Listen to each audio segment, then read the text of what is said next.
Als erstes wird das Notebook vorsichtig auf den Displaydeckel gelegt. Danach werden alle Schrauben, welche die Serviceklappe halten, entfernt. Den Akku bitte immer vom Gerät trennen.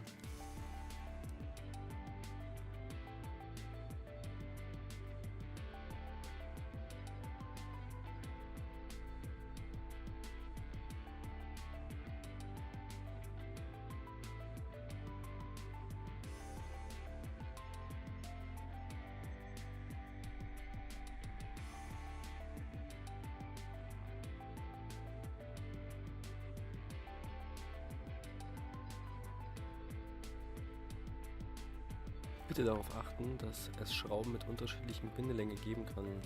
Diese müssen dann später wieder an ihre ursprüngliche Position.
Der Einbaurahmen und die dazugehörigen Schrauben befinden sich im Original-Zubehörkarton.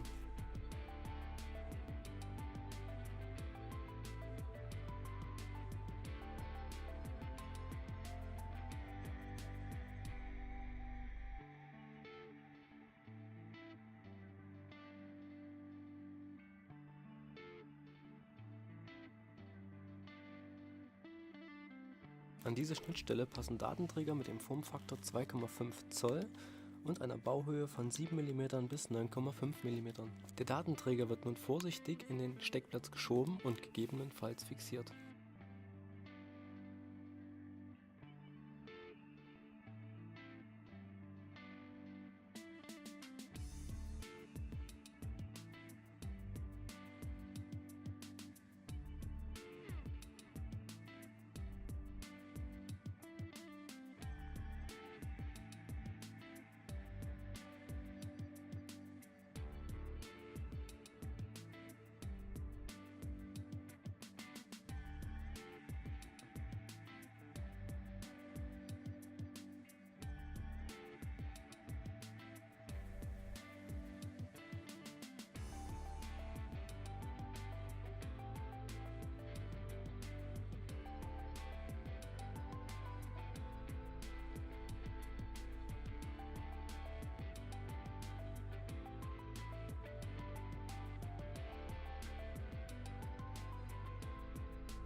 Beim Montieren der Serviceklappe ist darauf zu achten, dass die Schrauben mit unterschiedlich langem Gewinde wieder an ihrer ursprünglichen Position sind.